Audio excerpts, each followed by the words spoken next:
So, you've decided to start your own business. Congratulations. Why are you doing it? So you're f***ed off with your employer, thought it might be. Do you know what? Now you can just sit back and watch the money roll in.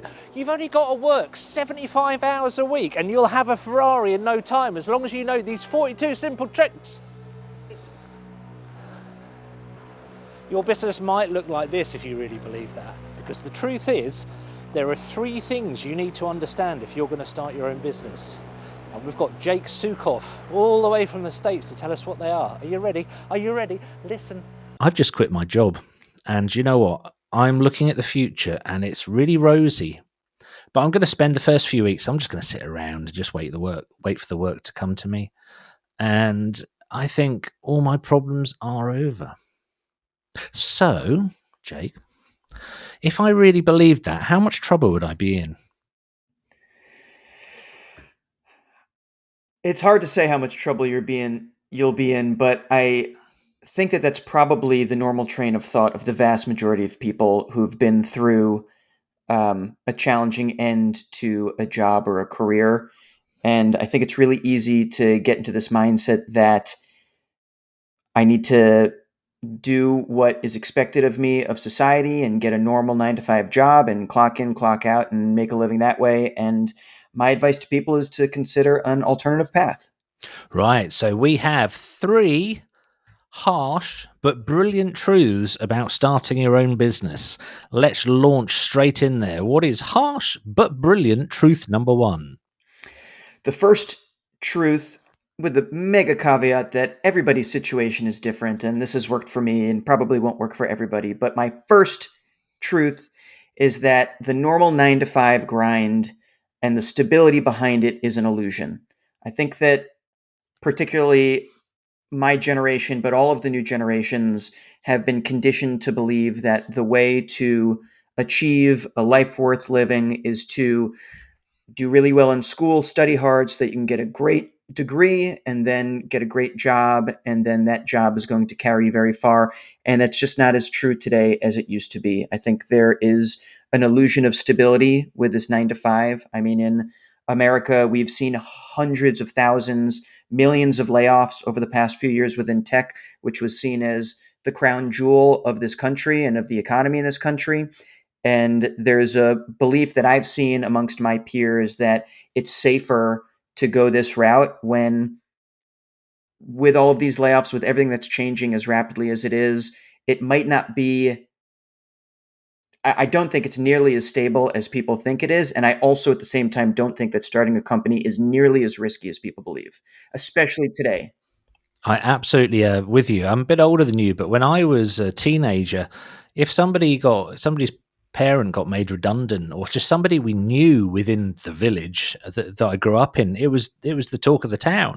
It's like, oh my goodness, people being made redundant. And British Telecom were a big employer, so BT used to run all the phone network in the UK, and they laid off thousands of people, and it was a shocking thing to happen. And yet, even now, and I've been in business 25 years, I've got friends who say, I would love to work for myself, but I don't think it's stable enough. And now I can say, well, how many times have you been made redundant? And they might be like 2, 3 times. I'm like, yeah, well, I can't be made redundant from working for myself. If you have a job, you can lose that one opportunity. If you work for yourself, and as long as you've got more than, 3 or 4 clients, you're going to have some fairly shocking misfortune for all of that to suddenly disappear. Good And point. Well made. the irony there is, my goal is to make myself redundant in my business, is to get enough personnel and automation around me that I can do less and less every day. It's a bit of a sidestep because we're not really talking about SEO as such, but I think that's one of the goals that I have with any one of our SEO clients. And a client has moved on recently and they've hired somebody internal. And it's like, brilliant, run with it. Our work here is done. It's a very pleasing thing. So there you go. Number 1, I'm going to summarize that as risk. A misconception is that there's a lot of risk. It's not as terrifying as people might think. At least I agree 100%. brilliant. And I think that there's also today, it's important to mention that the ability to build businesses has been made so much easier. You can create an LLC or a business structure in minutes. You can create a bank account or use Stripe or some other payment processor to collect money immediately. You can use AI to essentially take the place of a huge workforce, and the tools have never been more accessible to allow somebody to do this today. Starting your own business might be a lot like losing your virginity. Afterwards, you might think, "Oh, was that all there was to it?" On to on to number 2.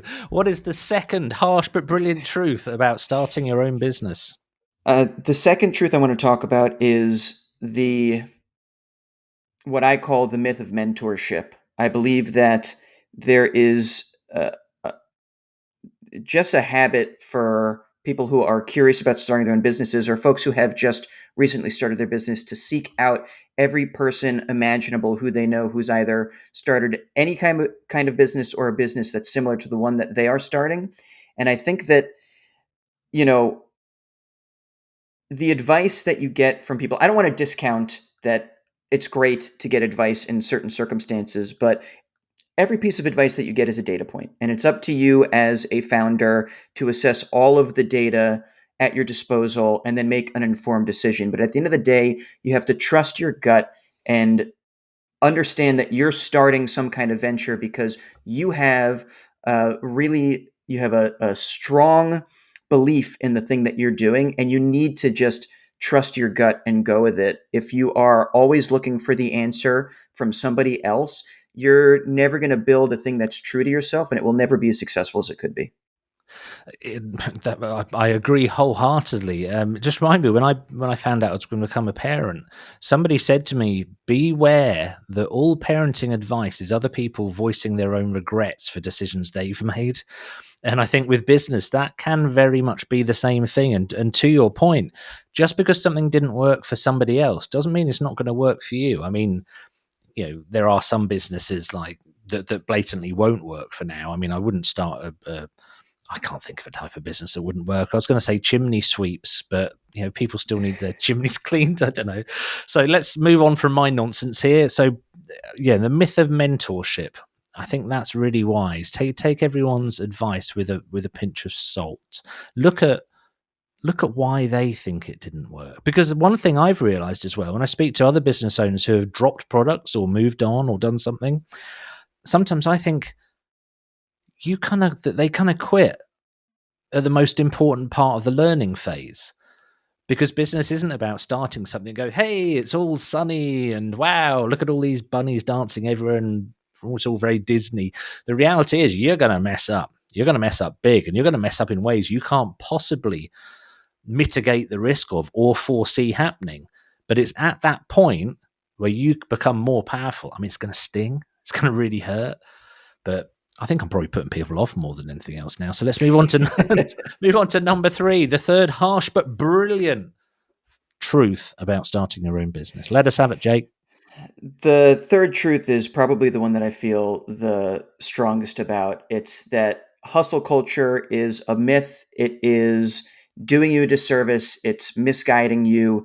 The most successful entrepreneurs that I know and business owners and leaders that I know have a balanced life, and they take energy from the leisure and the time that they spend on the things that they love and with the people that they love, and channel that into being more effective. We are not robots. You can only spend a certain number of time a day productively. And I think that the startup culture today and most of the media that we get from things like Shark Tank and Startup and Y Combinator glorifies killing yourself and spending all of your time on building your company. And the reality is, you're never going to survive that way. At some point, you're going to burn out. You're going to alienate your family and your friends. You're going to neglect your health, and you're going to end up in a much worse place. And from that, your business is going to end up in a much worse place. You need to put the oxygen mask on yourself before you put it on your child. You need to try to make your life good, because at the end of the day, that's why you should be building a business, to make your life better. And so what's the purpose of destroying your relationships and your health today for something that hypothetically might not even happen in the future? It's such a strange thing how some people will brag, especially you see it on LinkedIn. It doesn't tend to be people, I was going to say our age, but my age and you're younger, but people in their early 20s maybe were like, pulled another 70-hour week this week. And I think, you poor sod, why have you done that? Why are you doing that? Because if you are, especially if you're public facing and you're the one you want people to buy from, you've got big bags under your eyes and you're slurring your speech, drinking a gallon jug of coffee. I don't think that massively instills confidence in the people who you want to impress. And I think that maybe this is in the service industry because that's where I have built my career. People want to work with interesting people who they like, and living a balanced life makes you a more interesting, more fun person to be around. And that's who people want to spend their time with. Absolutely. And people buy from people is the cliche, and they buy from people they like. So along with the hustle culture, I'd say don't be afraid to talk about things that you like outside of your business, because a lot of people will be really interested in that. Oh, you and I have been talking about guitars just before recording, and neither of us sadly get paid to play guitar in any way. Not yet, anyway. Not, hey, there's the spirit. Not yet. Hustle culture. Practice 200 hours a week, and soon you'll play guitar as well as a chipmunk. Right. That is very cool. Any final words? If somebody's listened to this and they thought, do you know what? Jake's got me convinced. I am going to start my business, and I'm going to be aware of things that the wisdom he's imparted here. If they're going to leave with just one thought in their head from everything you've said, what would you want that to be?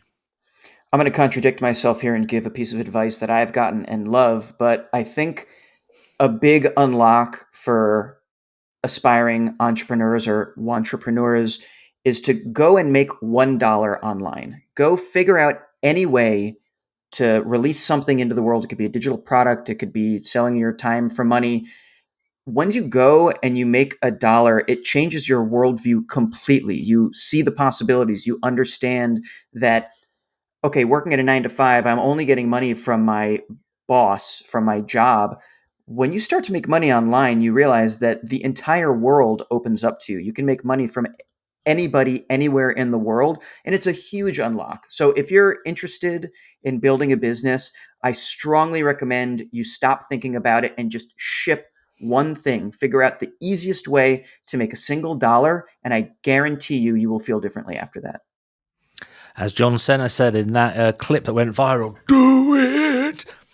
I'm not entirely sure who he is. I assume he's some sort of, I don't know, chef. Well, I think John Cena's a wrestler, but that was Oh, is he? yeah. Oh, I know who Shia you're talking LaBeouf, about. was it? Yeah, there you go. Yeah, I don't know who he is either. He's an actor. Yeah, I thought he was a celebrity tree surgeon or something. No? He's a professional hype man, I think. Height? Hype. Oh, hype. That reminds me, somebody, I saw a thing on Reddit recently. Somebody was concerned that they were starting a business and they weren't tall enough to be taken seriously. And I thought, oh my. And I said, it was on Reddit, and it was an American person. I said, don't worry. I said, it's not a thing. I said, in the UK, all banks have a dedicated small businessman need. Well, and then loads of people replied going, yeah, they've all got small businessman support. And like, then someone just replied, I don't think any of you have got the humor here. Well, speaking as a short king myself, let me tell you, another benefit of running your business online is nobody can tell how tall you are. So if that's what's holding you back, just be 100% remote. Excellent. Well, thank you very much, Jake. I really appreciate your time. Thank you. Appreciate it, Andrew. Take care. So, thank you to Jake. That was awesome. We bounced around a lot there because I just like Jake's passion for that and liked his clear message. If you've got a clear message you want to get across to the Business Amplifier podcast listeners and viewers, then get in touch through yeseo.io. Right, as we bounced around a bit, I'm going to go back to the 3 harsh but brilliant things you need to know before you start your own business. Number 1, don't be risk averse. Don't worry about the risk. It's not as risky as you think it is. Number 2, be aware of the myth of mentorship. Just because somebody else says, do you know what happened to me like 15 years ago? Forget all that. Trust your heart. Trust what your research tells you, what your data tells you. Just because somebody else has fluffed it up, nearly swore, just because somebody else has fluffed it up doesn't mean you're going to. And finally, the 3rd one, the big one, the one you need to be most aware of, I nearly swore again. Ignore hustle culture, the hustle hoax. So, thanks again to Jake Sukoff. That was great. All that remains for me to say is please like, subscribe, and tell everyone you know. My name's Andrew Laws. This is the Business Amplifier podcast. Until next time, look after yourself, please.